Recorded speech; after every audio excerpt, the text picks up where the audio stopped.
Bueno, muy buenas tardes a todos. Hoy nos reúne una nueva jornada de comunidad del transporte que hemos organizado en este año en el Instituto de Transporte de la Universidad Nacional de San Martín, con la idea de nuclear a través de la revisión de algún tema dentro de los tantos que tiene nuestro sector, convocando alumnos, docentes, no docentes, investigadores, exalumnos y amigos de la casa, personas que nos acompañan en el instituto de una manera u otra, y hemos cubierto ya diversos temas, haciendo un poquito de memoria. Tuvimos algunos primeros sobre los problemas del COVID y el transporte urbano, luego sobre carreteras y unos grandes contratos de PPP complejos. Hemos tenido también una sesión muy interesante sobre la gestión de los datos del transporte, y ahora nos tocan dos de orden ferroviario. El primero, que va a ser hoy, a cargo de Fabio Atlas, es sobre normas y especificaciones modernas que hacen a la seguridad y a la calidad del servicio ferroviario. Creo que Fabio nos va a explicar con mucho más propiedad de lo que yo podría.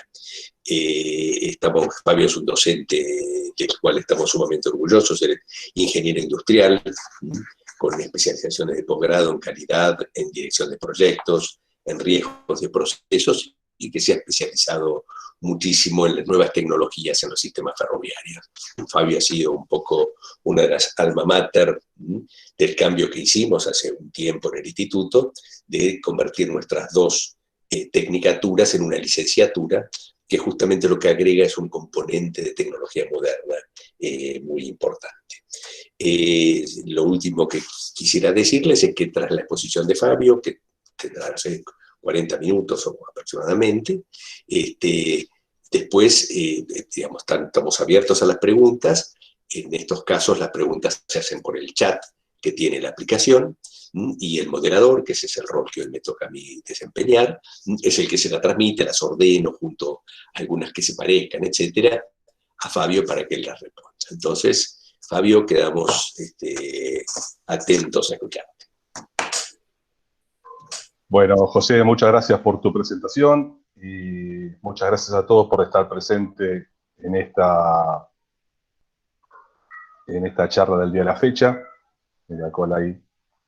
Bien, vamos a arrancar. Hoy, justamente como José hacía de introducción, vamos a hablar sobre aplicaciones ferroviarias, especificación y demostración de RAMs. El temario de la charla va a estar constituido por dar una introducción a la normativa europea 50-126, su campo de aplicación, hablar sobre las RAMs en ferrocarriles, las partes interesadas o stakeholders, como también se denominan en un sistema ferroviario, factores que influyen en las RAMs, el ciclo de vida, que es parte de la gestión de RAMs, unas conclusiones que vamos a obtener en consecuencia, y después el tema de consultas para todos aquellos que quisieran indagar más sobre la temática. Vamos a introducirnos en la normativa 50-126, que como bien decíamos, su ámbito es el ámbito ferroviario, ¿no? Y que incluye lo que es especificación y demostración de la fiabilidad, la disponibilidad, la mantenibilidad y la seguridad, en sus siglas RAMs en inglés: Reliability, Availability, Maintainability y Safety. Es una normativa europea aprobada por el Comité Europeo Nacional Electrotécnico, como bien dice ahí. La normativa CENELEC, en el ámbito específico de saneamiento ferroviario y de los sistemas de protección de trenes, también está compuesta, además de la normativa europea 50-126, que es parte de la temática que hoy nos reúne, además de la normativa 50-128, que tiene referencia a sistemas de comunicación, señalización y procesamiento, software para sistemas de control y protección de ferrocarril. Y así también la normativa 50-129, que es sobre sistemas de comunicación, señalización y procesamiento, sistemas electrónicos relacionados con la seguridad para la señalización. Sobre esta normativa también en particular vamos a hablar más adelante, sobre todo sobre dos temas importantes a detallar más adelante.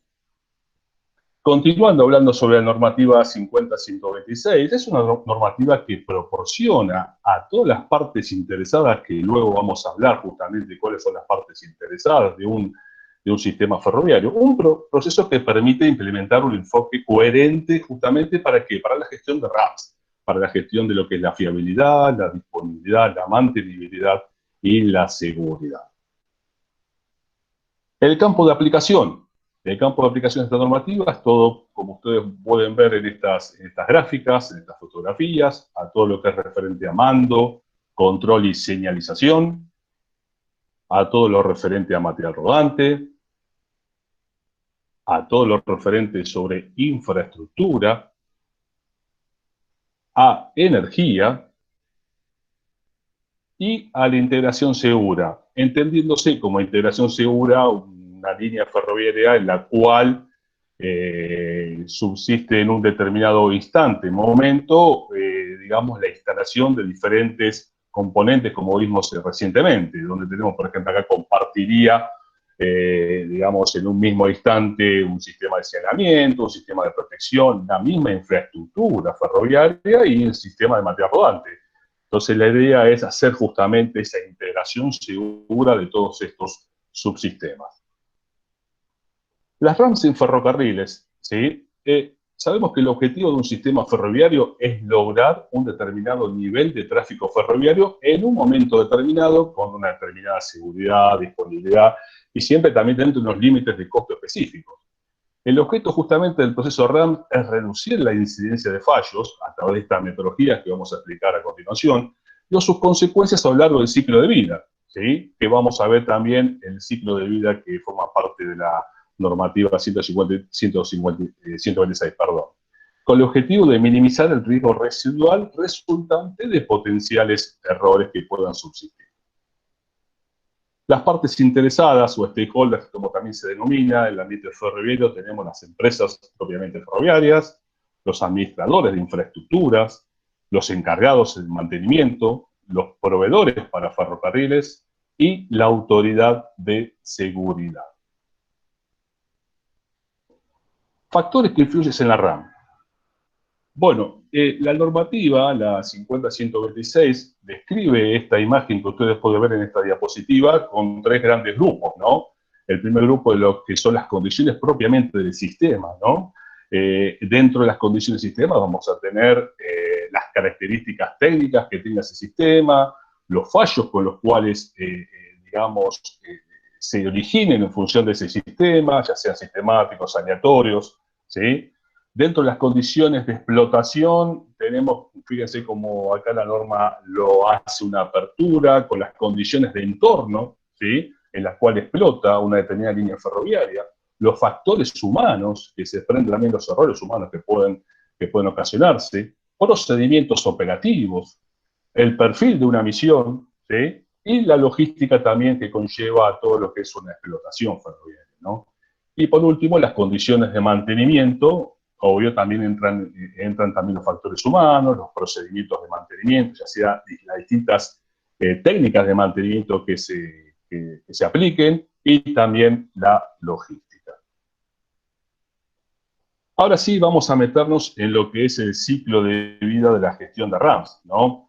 El enfoque del ciclo de vida proporciona una estructura para planificar, gestionar, controlar y supervisar todos los aspectos de un sistema, incluyendo las RAMs, ¿no? Lo que vamos a ver ahora a continuación, ahí lo vemos una imagen mucho más pequeña, lo vamos a ampliar ahora, es justamente los distintos fases que se van suscitando en un marco ideal desde la concepción de un sistema hasta que sea retirado del servicio. En esta diapositiva lo estamos viendo las mismas fases en formato vertical, desde el concepto, desde que está idealizado un determinado sistema, hasta que se va definiendo y hasta que, una vez que también se explota y se mantiene, hasta que es retirado del servicio. Ha cumplido su ciclo y, bueno, llega a la última fase. La normativa también divide en tres grandes grupos, como ustedes pueden ver bien ahí, en los recuadros, ¿sí? En tres grandes grupos, que el primero es referente a todo lo que es evaluación de riesgos, el segundo a todo lo que es implementación y demostración de la conformidad de los requisitos, y el tercero referente ya a la explotación y mantenimiento y la retirada del servicio. Estas mismas fases, como lo habíamos visto antes un poquito más reducido, acá lo vemos más ampliado, está referenciado en un ciclo en B, ¿no? Como se acostumbra a veces a hacer el ciclo de vida a veces de un proyecto, ¿no? En la cual está, digamos, representado en esta diapositiva los 12 fases que conforman un sistema desde, como mencionaba anteriormente, ¿no? Desde que está definido su concepto, ¿sí? Hasta que es retirado del servicio. 12 fases que demuestra bien acá. Ahora, esto es un marco ideal, ¿no? Correcto, imaginemos, ¿no? Cada uno puede imaginarse distintas circunstancias en las cuales un sistema puede estar. Si un sistema se va a generar a través de un concepto, obvio que uno parte de este concepto y en el cual uno, o sea, este concepto y esta definición del sistema puede ser determinado por un determinado ente, una determinada entidad. En nuestro país a veces son los comitentes los que definen un concepto, una definición de un sistema, y en consecuencia, después, a través de las licitaciones públicas, nacionales e internacionales, los distintos contratistas, especialistas en las tecnologías asociadas, participan y normalmente son las que empiezan a definir, quizás a pulir un poquito más lo que estaba definido por el cliente y hacer todas las demás fases que después vamos a explicar a continuación, que es el análisis y evaluación de riesgo, especificar los requisitos, hacer una arquitectura, una topología del sistema, hacer toda la fase de diseño, la fabricación de todos los elementos, la instalación y la validación, para que luego alguien, ya sea una autoridad de aplicación, una autoridad de seguridad o mismo un determinado cliente, haga la aceptación del sistema y luego va a haber alguien, seguramente, una línea ferroviaria, una operadora que justamente explota y mantiene justamente este sistema hasta que es retirado del servicio. Pero tengan en cuenta que independientemente de donde uno pueda situar el momento de cada circunstancia de un sistema, este ciclo de vida hay que hacerlo hasta la retirada del servicio. Puede suceder que capaz yo tenga que hacer un análisis RAMS teniendo ya un sistema instalado y que capaz no tengo antecedentes, pero se puede hacer, ¿correcto? Y justamente ahí van a salir distintas implicancias, distintas condiciones que hay que atender y hasta la retirada del servicio. Pero todo esto lo vamos a ir viendo paso a paso. En cada fase, en cada de estas 12 fases que vimos recién, cada fase la normativa describe objetivos, actividades y entregables. Cuando hablamos de entregables, particularmente, hablamos de documentos de entregable en esta filosofía, ¿no? Son documentación que se va generando en cada fase a medida que uno va avanzando. Lo llamamos dossier de seguridad, como acá bien está descrito, y acá puse en evidencia algunos de los justamente documentos que forman parte de este dossier de seguridad que se van a ir generando a medida que vayamos avanzando en cada una de las fases que empezaremos a describir a continuación. Dentro de estos documentos vamos a ver una descripción y alcance del sistema, donde se detalla acotadamente bien desde qué punto hasta qué punto forma parte del alcance. Va a haber un plan de seguridad, que digamos, una condición sine qua non justamente para arrancar con toda esta filosofía, una especificación de los requisitos del sistema, una arquitectura del sistema, documentaciones de diseño, análisis preliminar de riesgo, registros de peligros, bueno, y distintos documentos que vamos a ir viendo a medida que vayamos avanzando. Primera fase, concepto. Imaginémonos que el concepto es cuando esta fase, el objetivo de esta fase es desarrollar una compresión suficiente del sistema, o sea, es poner en evidencia qué es lo que queremos implementar en una determinada línea ferroviaria, ¿sí? Y las actividades que deben analizarse en estas fases son, bueno, el campo de aplicación, el contexto, el propósito de este sistema, el entorno, los requisitos RAMS, importantes los requisitos RAMS, porque justamente hablamos de RAMS, ¿no? Y justamente es donde uno tiene que empezar a especificar cuáles son los requisitos que uno quiere para ese sistema, en lo que respecta a la confiabilidad, a la disponibilidad, a la mantenibilidad y la seguridad. Vamos a ver un ejemplo, por ejemplo, en el caso de seguridad, puede determinarse un determinado nivel de integridad y seguridad, un determinado nivel de SIL que uno determina para un determinado sistema, y bueno, este tema de SIL lo vamos a ver un poquito más adelante para aquellas personas que no conozcan esta filosofía. También es importante la legislación o normativa en materia de seguridad aplicar. Obvio que como entregables acá se van a generar como resultados una descripción un poco detallada del sistema que uno quiere poner en evidencia acá. A ver, ¿cuál es mi idea ahora? Y en función de que estuve trabajando justamente en un análisis, digamos, en esta metodología sobre un sistema ATS, entonces mi idea en algunas diapositivas ir mostrando algunos ejemplos justamente de esta fase aplicando el sistema ATS.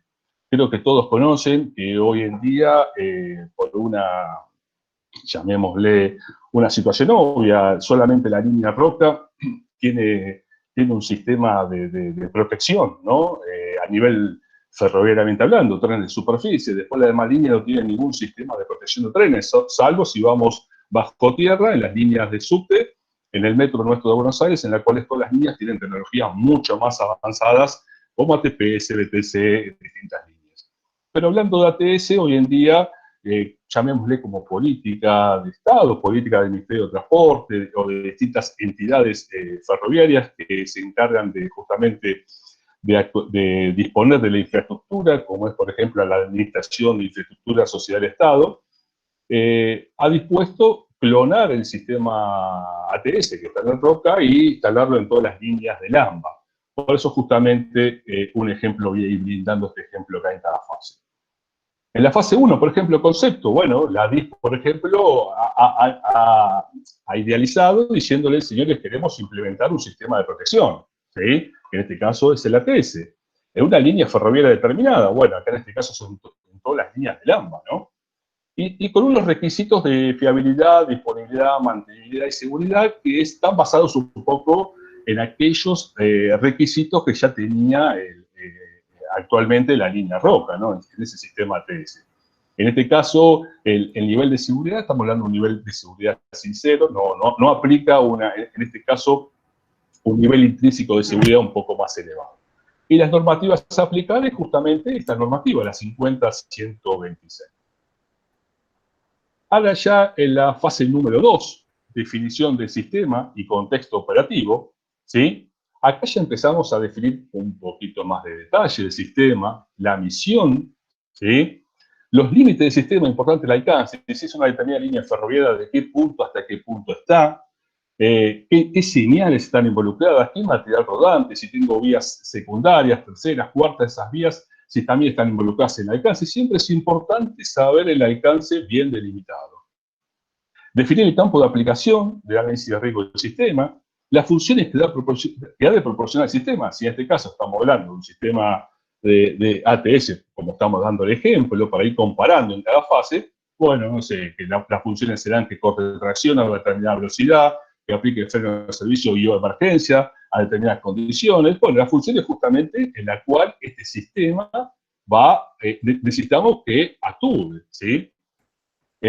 Después también definir la organización para la gestión de RAM, es importante, y ahora vamos a entrar en detalle en este tema. Y obvio que las actividades son las de establecer los límites. Acá entiendo los límites como justamente, vuelvo a retirar, el alcance, desde qué punto hasta qué punto va todo lo que entra como parte del sistema, ¿sí?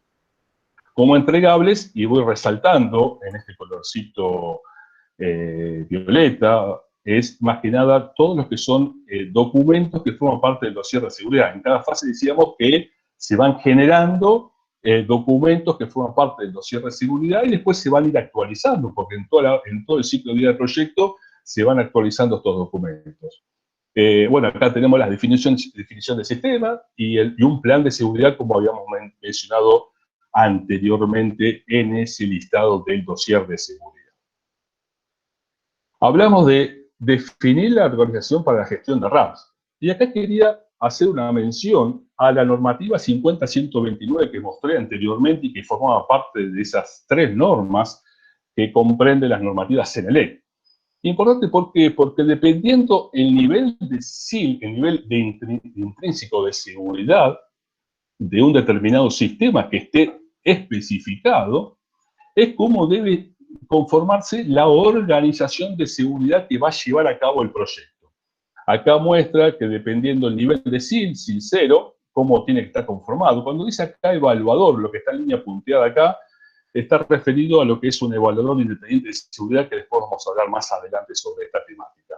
Pero bueno, a medida que va avanzando el nivel de SIL, justamente tiene que ser es más riguroso de cómo tiene que ser separados, que también lo vamos a mostrar más adelante, los procesos internos de una organización, ¿sí?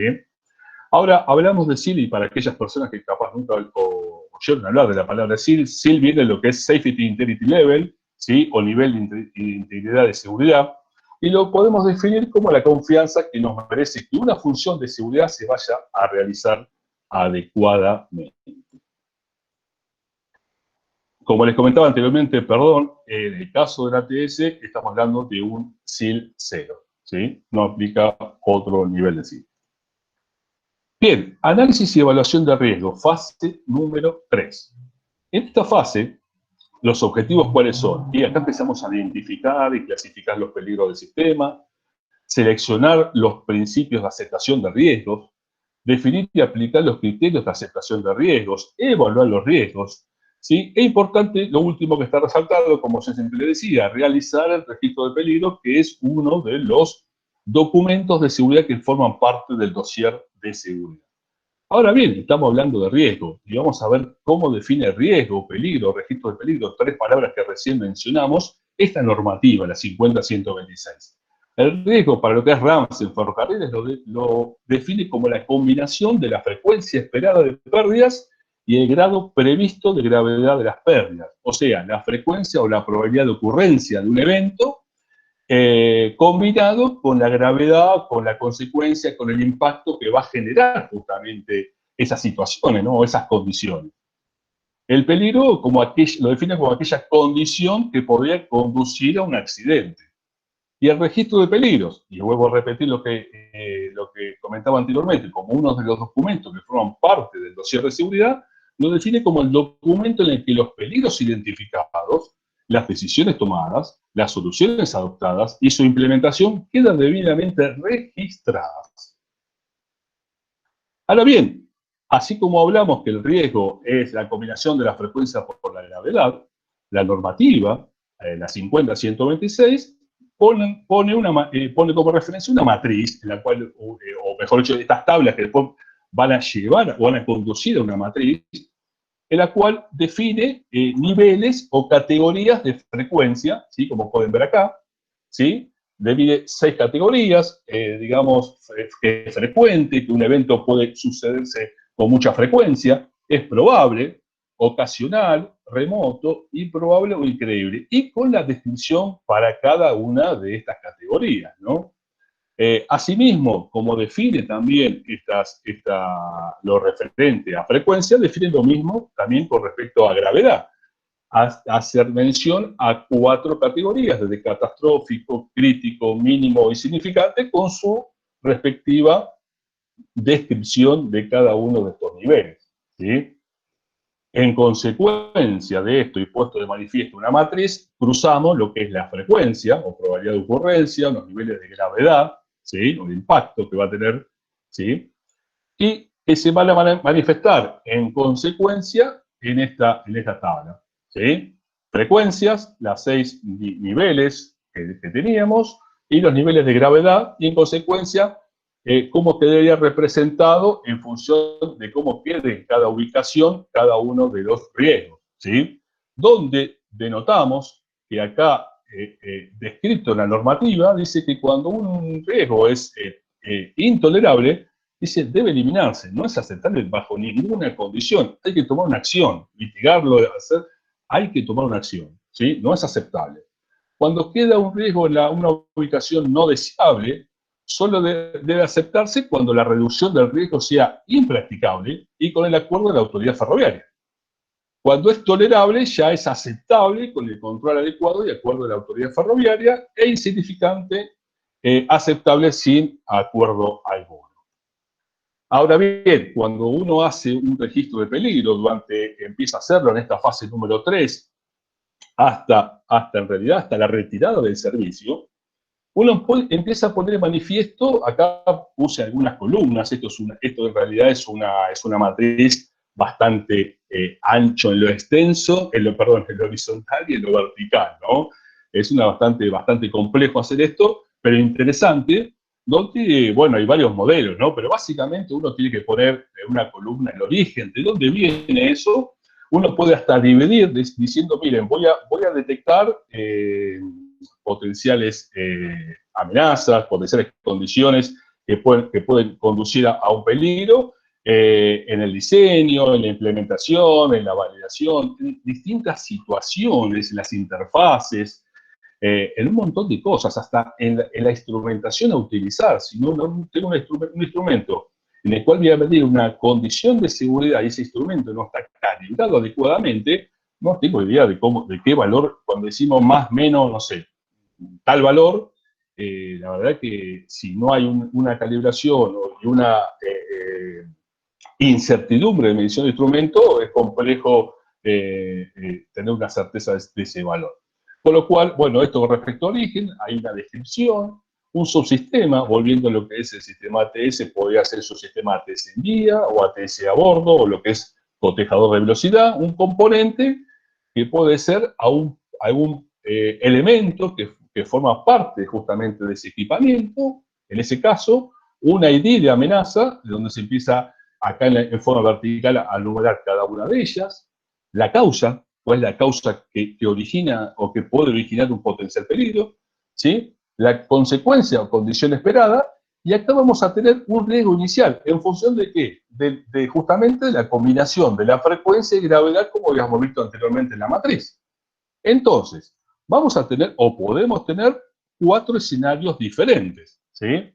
Un escenario en el cual el riesgo me quede despreciable, o tolerable, en el cual no tendría que tomar ninguna acción porque ya me queda dentro de una zona aceptable, por decirlo así.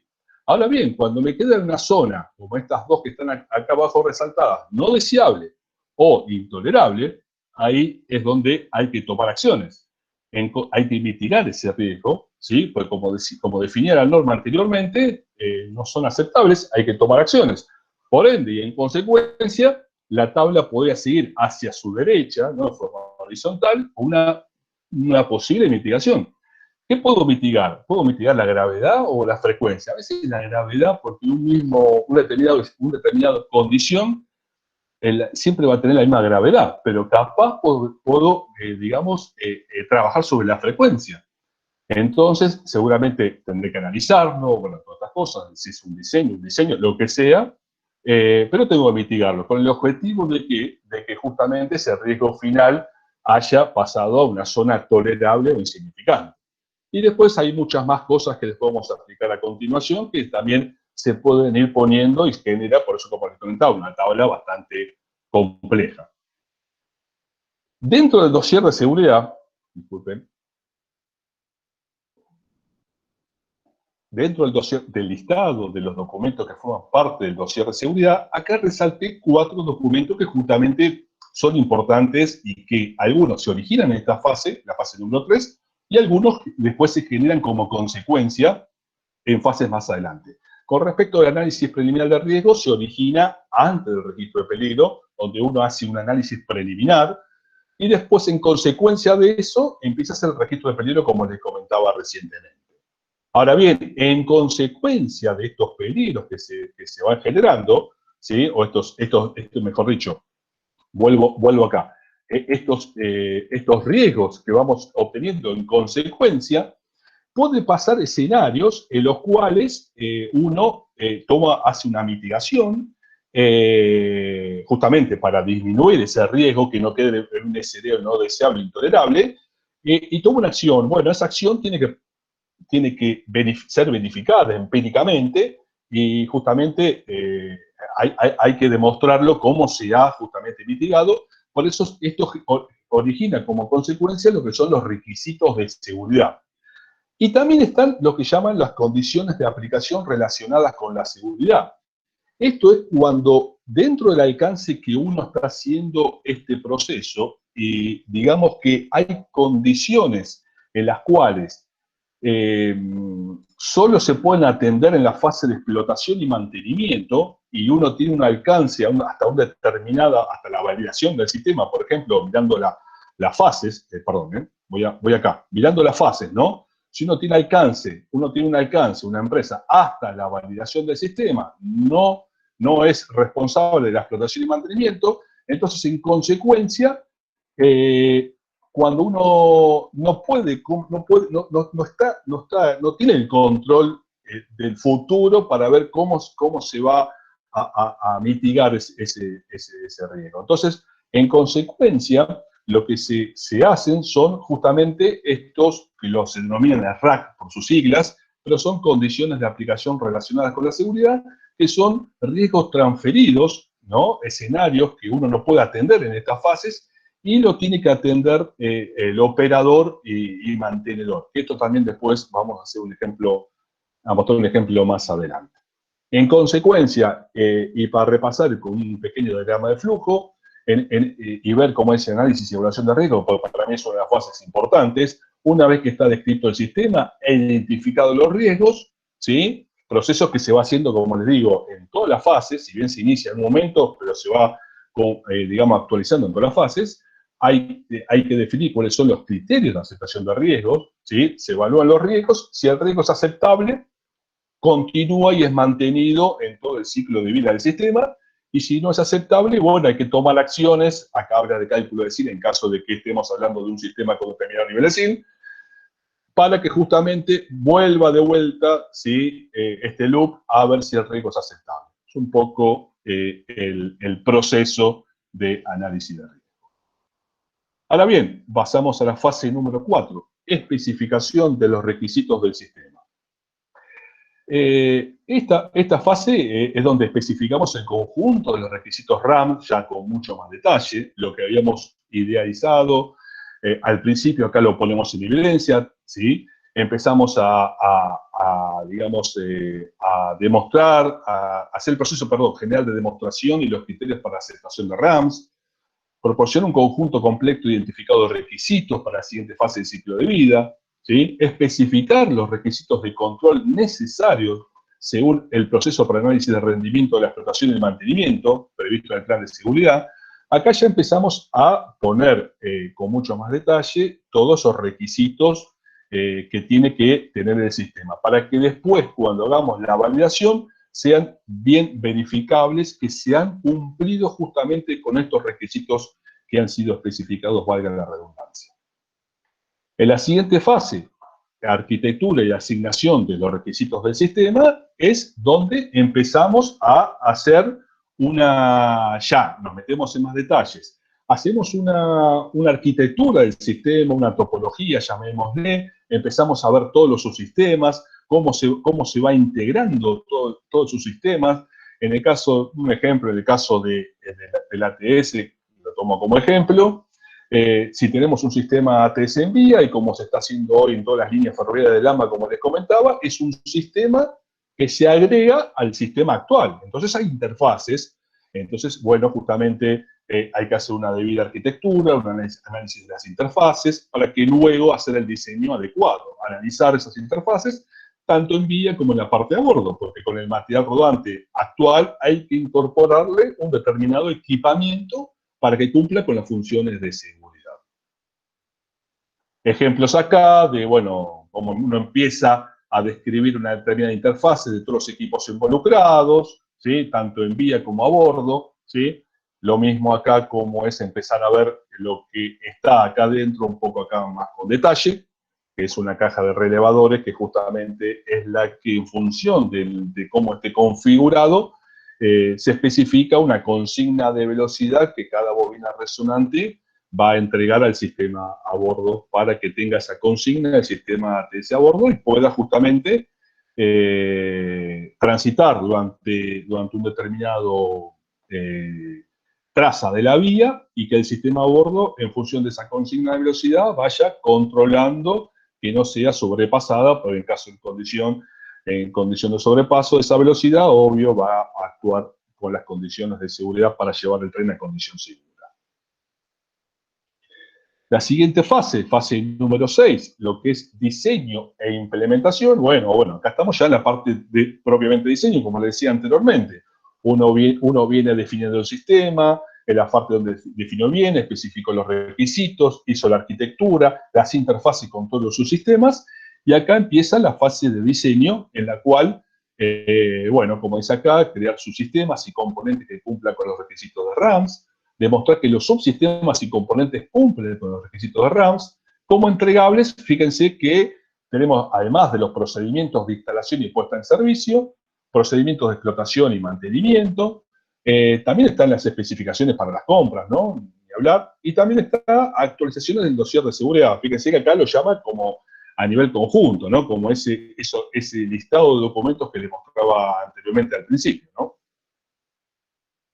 Ejemplo, bueno, de diseños que se van haciendo justamente para el sistema ATS, tanto en vía como en la parte a bordo, ¿sí? Ejemplos del sistema ATS, ¿sí?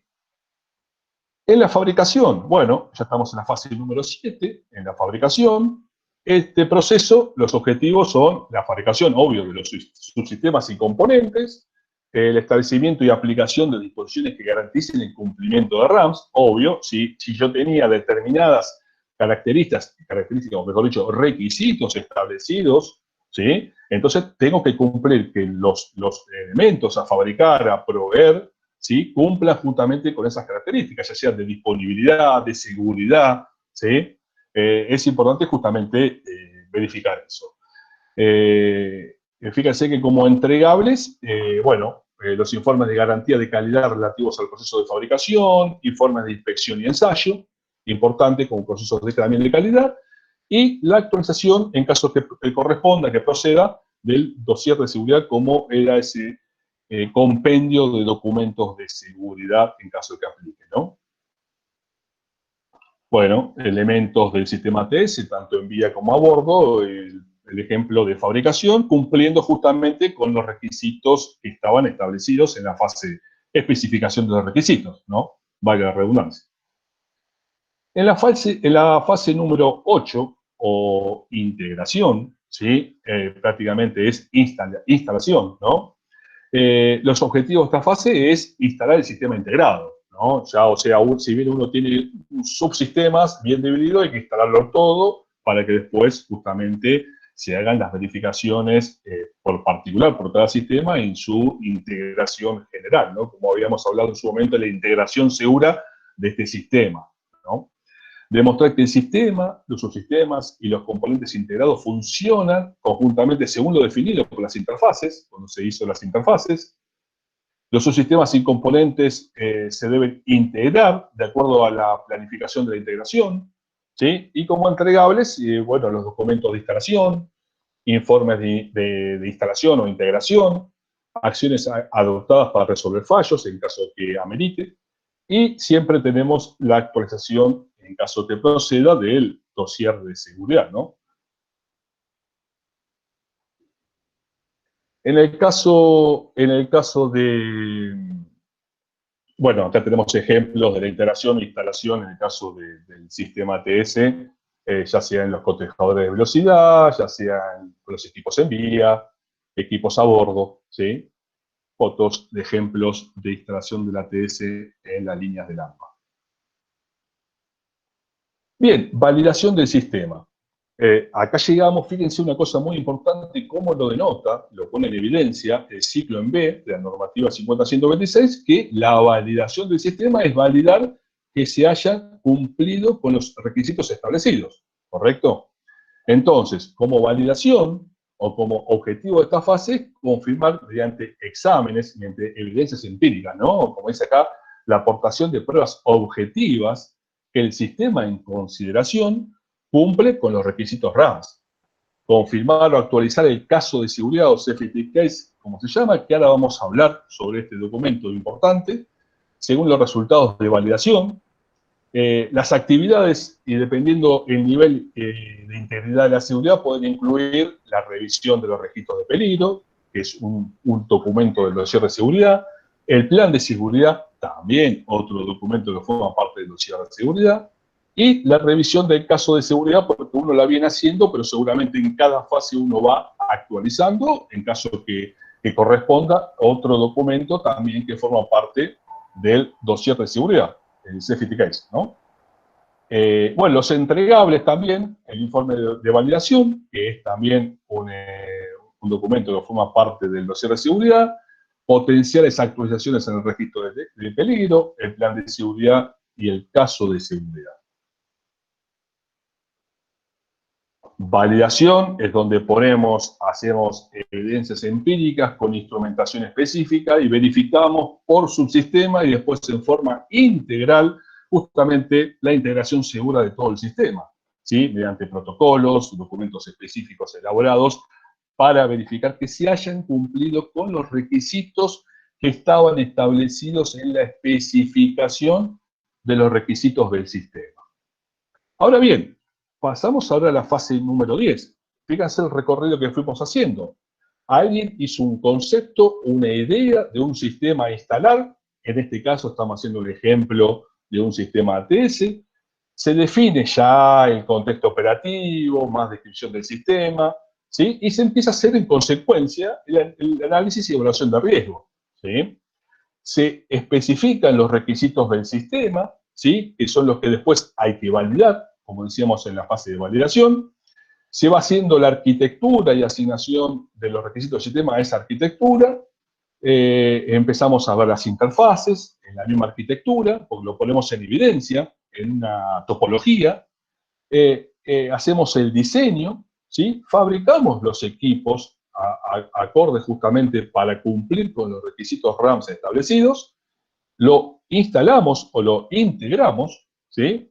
Y luego lo validamos con evidencias empíricas que reflejen que se han alcanzado y cumplido esos requisitos establecidos.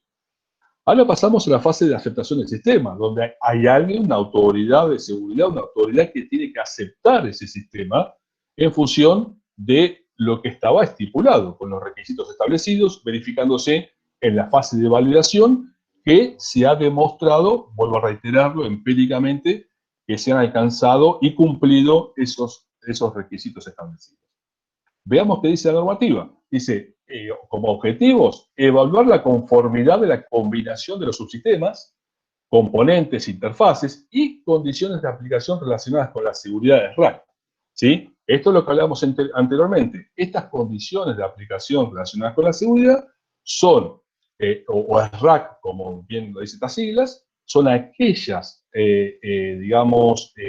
condiciones establecidas en el registro de peligro que no pueden ser controladas hasta en la fase de validación, en la cual son, llamémosle, transferidas, exportadas a un determinado llamémosle, operadora o quien sea, que va justamente a operar el sistema, ¿sí? Bueno, en esta fase, obvio, hay que hacer la aceptación del sistema para su puesta en servicio, ¿sí?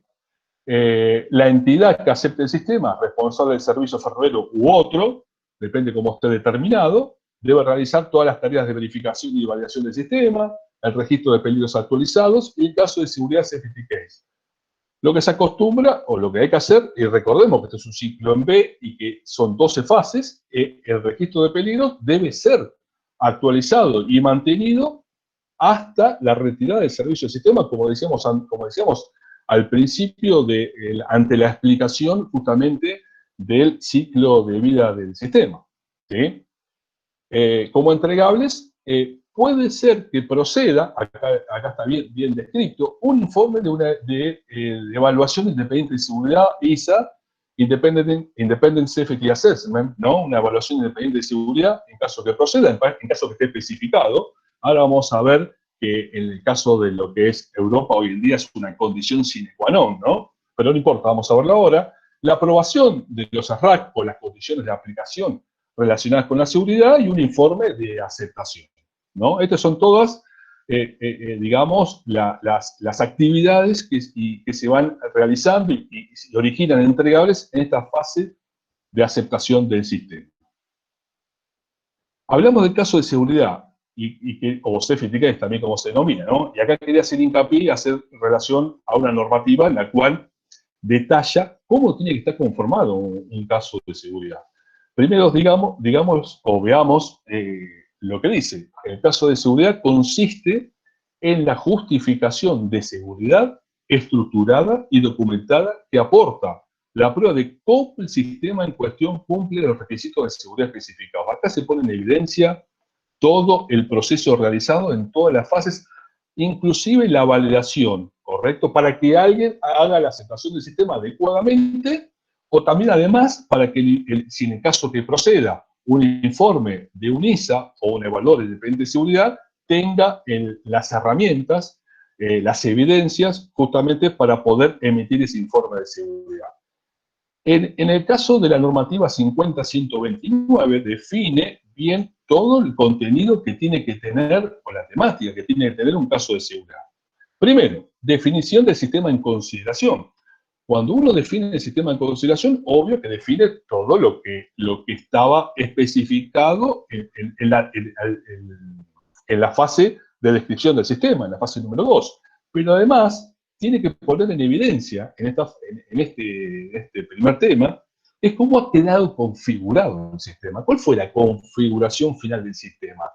Detallar bien qué señales, en el caso de ATS, qué señales estuvieron involucradas, qué consigna de velocidad tiene cada señal, cuál es la flota a la cual se le instaló. En el caso de que haya software, por el caso de ATS hay un software a bordo, qué versión es la que tiene instalada, cómo fue verificada. Bueno, justamente la configuración final es puesta de manifiesto en este tema, que es definición del sistema en consideración, cómo quedó configurado, cosa que el operador y explotador del sistema sepa que esa es una restricción ya, porque ya lo tiene, digamos, bien denotado, cuál es esa configuración del sistema, ¿correcto? Ahora bien, también hay un informe de gestión de calidad donde se evidencia que se han cumplido con todas los pasos estipulados en el plan de calidad que tiene que haber. Acá justamente dice, tiene que estar la evidencia que se ha cumplido, se ha respetado, se ha procesado, respetándose justamente lo que estaba especificado en el plan de calidad. Lo mismo con el informe de la gestión de la seguridad. Había un plan de seguridad, como habíamos hablado anteriormente, dentro de los documentos que forman parte del dossier de seguridad. En el plan de seguridad se estipuló cómo se iba a hacer toda la gestión de seguridad. Bueno, en el informe de la gestión de la seguridad hay que poner en evidencia que se ha cumplido justamente con todo lo que estaba estipulado en ese plan de seguridad. Además, hay un informe técnico de seguridad donde se pone en evidencia justamente parte del sistema, cuál es el sistema, cuál es la misión del sistema, digamos, todo lo que tiene que ver con un informe técnico específico. También hay como otro tema casos de seguridad relacionados. Un ejemplo de este puede ser, a ver, un ejemplo. Puede ser que vamos a integrar un sistema de señalamiento ferroviario y de repente una empresa que es integradora le ha comprado a un tecnólogo A, le ha comprado un determinado sistema, llamémosle el enclavamiento, llamémosle máquinas de cambio, y también a otro tecnólogo se le compró circuitos de vía, mecanismos de barrera para los pasos a nivel. Bueno, todo eso, y seguramente estaba especificado como requisito que tiene que tener un determinado nivel de SIL. En este caso, normalmente todos los sistemas de saneamiento, el sistema de protección de tren son SIL 4, como se especifican. Entonces, el tecnólogo al cual uno le compró sus sistemas debería tener un caso de seguridad en el cual esos componentes o esos sistemas, subsistemas, llamémosle, fueron desarrollados. Entonces, acá, si yo hago la integración de todo un sistema, debería tener justamente eso y poner en evidencia acá esos casos de seguridad relacionados. Y después las conclusiones, ¿no? Las conclusiones finales, donde se pone en evidencia que el sistema está, digamos, aceptado para su operación comercial, teniéndose en cuenta todos los ARRAC informados oportunamente, como hablamos antes, ¿no? Las condiciones de aplicación relacionadas con la seguridad, porque uno no puede controlar eso, sino en realidad lo está transfiriendo a otra parte que en este caso son las operadoras ferroviarias, que justamente son las que van a operar y mantener ese sistema hasta la retirada del servicio. Esto es importante como cierra el caso de seguridad según la normativa 50-129. Ya casi llegando un poquito al final, importante saber lo que es la evaluación independiente de seguridad. Acá quería compartir con ustedes, fíjense lo que dicen. Inspección de seguridad para la evaluación y valorización del riesgo. Una nueva actividad que se incorpora a la acreditación ENAC. ENAC es el Ente Nacional de Acreditación española, ¿no? Entonces, nosotros, por ejemplo, acá en nuestro país, como ente acreditador, tenemos el OA, Organismo Argentino de Acreditación, sería como la ENAC, al ENAC en un momento, y a través de esto, de un reglamento de ejecución de la Unión Europea, perdón, ¿sí? Con esta fecha y con esto de acá, dice que establece que cuando se produzca un cambio significativo que repercuta en la seguridad, es necesario un informe de un evaluador independiente de seguridad.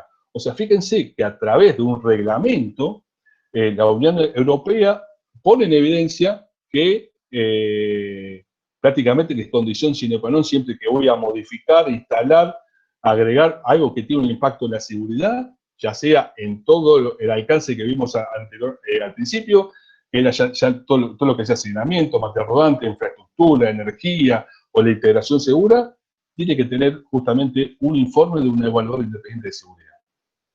Fíjense lo que dice, dichos cambios podrán ser técnicos, de explotación u organizativos y pueden afectar a cualquiera de los subsistemas estructurales, infraestructura, energía, control, mando, distribución, material rodante y funcionales, explotación y gestión del tráfico, mantenimiento, aplicaciones telemáticas al servicio de los pasajeros. Bueno, todo esto es lo que está estipulado en este reglamento de ejecución. ¿Sí? Por ende, entonces, ¿cómo sería, digamos, las partes, por decirlo así, que intervenían en todo un proyecto integral? Acá tenemos al cliente, como ustedes pueden ver en este recuadro azul, ¿sí? Y tenemos justamente, después vamos a tener un evaluador independiente de seguridad que es independiente a todos, ¿sí? Y acá tenemos, puede ser, esto dependiendo, ¿se acuerdan? El nivel de SIL, como definía la 50-129, que les mostré anteriormente, que dependiendo el nivel de integridad de seguridad, es como se arma la estructura de la empresa que lleva a cabo el proyecto e implementa un determinado sistema de seguridad, ¿no? Entonces tenemos un responsable del proyecto, un área, bueno, el equipo técnico, el que va a llevar a cabo el proyecto, una ingeniería de seguridad, los que van a hacer el análisis RAMS, justamente, que van a ser justamente el área que va a generar todo el dossier de seguridad, lo que hablamos antes, va a ser el análisis de riesgo, el safety case o el caso de seguridad y todo esto. Así que bueno, por último me queda lo que es explotación y mantenimiento, que obvio, bueno, es la parte que va a recibir el sistema, explotar y mantener el sistema. Como actividades integrales, el cliente operador debe contar con toda la información necesaria y provista por el técnico con el objetivo de poder realizar los planes de mantenimiento adecuados, ¿sí? Debe incluirse además todos los ARRA que les comentaba anteriormente. Y ya por último, y para cerrar, retirada del servicio. Pero fíjense que hasta la normativa especifica objetivos y actividades y entregables para hasta la retirada del servicio de un sistema. Y como conclusiones, y para cerrar, la verdad, lo que respecta y a la experiencia que pude tener en aplicar esta filosofía, conlleva a por lo menos hacer un proceso muy detallado, muy complejo, pero que a medida que se va avanzando en cada fase, uno va realizando determinados documentos que lo va actualizando para en consecuencia y ante la validación del sistema uno llegue a consolidar y tener una adecuada, llamémosle, aceptación del sistema en función de que ha realizado todos los pasos acorde y que también pueda ser entregado un informe del evaluador independiente de seguridad. Así que bueno, José, acá estoy, hasta acá llegué. Muy bien, bastante has hecho. Muchísimas gracias, Fabio. Creo que ha sido una explicación realmente muy, muy, muy amplia sobre lo que yo describiría como una buena práctica, ¿no es cierto? Una buena práctica en materia de establecer un proceso racional con perspectiva de ciclo de vida, ¿sí? Para tomar decisiones, para implementar, para supervisar operaciones, etcétera, etcétera. Está muy bueno. Hay varias preguntas de la audiencia. Voy a tratar de hacerlas cortas, y respuestas cortas es la mejor forma de ir de poder dar satisfacción a todos. Una primera respuesta sobre, digamos, este es un proceso que tiene muchos pasos, requiere calidades humanas, digamos que viendo la realidad nuestra en la Argentina, ¿hay recursos humanos como para poder desarrollar este tipo de procedimientos? Esa es una pregunta. Y aprovecho y te hago otra, te voy haciendo así de a dos. Dale, La segunda tiene que ver también con la implementación, ¿no? Una cosa sería imaginar un proceso nuevo, que hay una instalación de cero, ¿sí? Y otra cosa es cuando se agrega un componente, algo que ya existe, ¿sí? Cómo se puede adecuar este modelo a algo de ese tipo. Bueno, te dejo con eso y después seguimos con otras preguntas. Vale, la primera pregunta, en nuestro país hay muchos recursos, digamos, profesionales preparados para justamente que puedan aplicar esta metodología. El tema es que ojalá que empezó a implementarse esta, bueno, en un proyecto soy parte justamente de hacer este proceso, ojalá sea un punto de inflexión a partir del cual se empiece a implementar esta filosofía, porque es muy importante. Hay que preparar recursos, seguramente, hay que preparar recursos, date cuenta que son normativas europeas, no es una normativa nacional en la cual nosotros no hacemos, ¿correcto? Por lo cual hay que preparar recursos, pero hay muchos especialistas en lo cual se pueden preparar para que lo puedan realizar. Con respecto a tu segunda pregunta, si yo tengo un sistema, ¿correcto? Es el caso del ejemplo de ATS. En el caso, las líneas de Lamba, las líneas ferroviarias de Lamba tienen un sistema hoy de sealamiento instalado y un material rodante, ¿correcto? Y del cual le agrego algo. En lo cual, como decíamos antes, lo que decía ese reglamento de la Unión Europea, ante cualquier modificación, incorporación o instalación de un sistema nuevo, en la cual hay una interfase ahí que afecte, que pueda afectar la seguridad, dice que, bueno, justamente hay que aplicar esta filosofía, ¿correcto?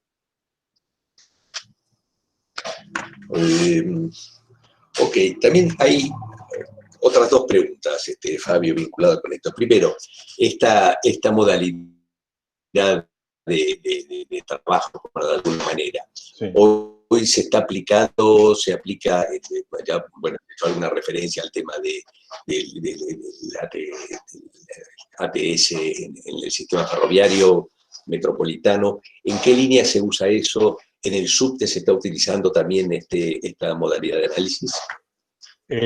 Mirá, a ver, es una buena pregunta. En las nuevas licitaciones que están sacando los distintos comitentes, ya sea la Unidad Ejecutora de Control, la UEC, la DIF, AUSA, o las distintas, ¿no?, comitentes que hoy podemos definir, en los nuevos licitaciones que requieren una tecnología mucho más moderna, ¿no? Hoy están sacando, dentro de los pliegos de especificaciones de técnicos, que se haga justamente el proceso de análisis de RAMs, ¿correcto? Cosa que después lo tenga que continuar hasta su retiro del servicio las determinadas operadoras. En el caso de las líneas de subte, es importante eso porque nosotros recibimos, digo nosotros, pues yo era parte justamente de Metrovías, en la cual recibimos distintos sistemas de seguridad, como sistemas de enclavamiento electrónico con un sistema ATS, con un determinado SIL 4, en el cual es importante, además una cosa importante, cuando uno a uno le instala un determinado sistema con un determinado nivel de SIL, en el momento que lo instalo, ese es el determinado nivel de SIL, el cual hay que verificarlo y validarlo. Hay que ver también que con la medida que avanza el tiempo, se mantenga ese nivel de seguridad. Es un tema muy importante ese, que uno piensa que porque se instaló en un determinado momento, un determinado nivel de SIL, pasaron 2 años y justamente hay un T-Proof o un T de prueba que el tecnólogo tiene que dar para verificar que se siga manteniendo ese nivel de SIL. Sí. Okay, justamente otra de las preguntas era diciendo que, digamos, dado que esto es ciclo de vida, ¿no es cierto? Se supone que la institución responsable de solicitar estos procedimientos tiene que seguir a lo largo del tiempo, o sea, no es solo una decisión que tome hoy, sino que eso requiere continuidad. Claro, claro, totalmente, totalmente. Ok. Una pregunta específica. Este sistema de ATS que se está implantando en los trenes de Buenos Aires, Sí. en el caso europeo, por ejemplo, ¿usan este sistema o usan otros? No. A ver, ubiquémonos, estamos en la República Argentina, en la cual siempre que entiendo yo, me paro como un público, ¿está bien? Como un usuario del sistema ferroviario. Creo que siempre, si queremos ir por un sistema, digamos, un ATP, llamémosle, ¿no? Un sistema mucho más complejo, en el cual requiere modificar el sistema de saneamiento actual, ¿correcto? Lo que estamos haciendo hoy es una incorporación de un sistema al sistema de saneamiento actual, en el cual hacemos una interfase, y al material rodante actual. El sistema ATS que se instaló en la línea Roca es un sistema, por lo que pude conocer, capaz acá en el público hay gente que capaz conozca un poquito más que yo, pero es un sistema que fue particular para la línea Roca, oportunamente, ¿sí? Date cuenta que es un nivel sincero, ¿está bien? No cumple quizás con todos los requisitos de seguridad que quisiera tener un ATP, pero es algo básico, ¿correcto? Es algo básico. España en su momento instaló también un sistema, el AFA, que es un sistema básico también como para arrancar, y después puso el sistema de TCS, ¿no? El sistema de control de tren europeo. Por lo cual, es el primer paso que hay que hacer. Ahora, ¿nos tenemos que quedar con eso? No. Seguramente el día de mañana tenemos que actualizar esa tecnología y migrar. Pero por lo menos que hoy no haya nada, a que haya algo, creo que es un paso.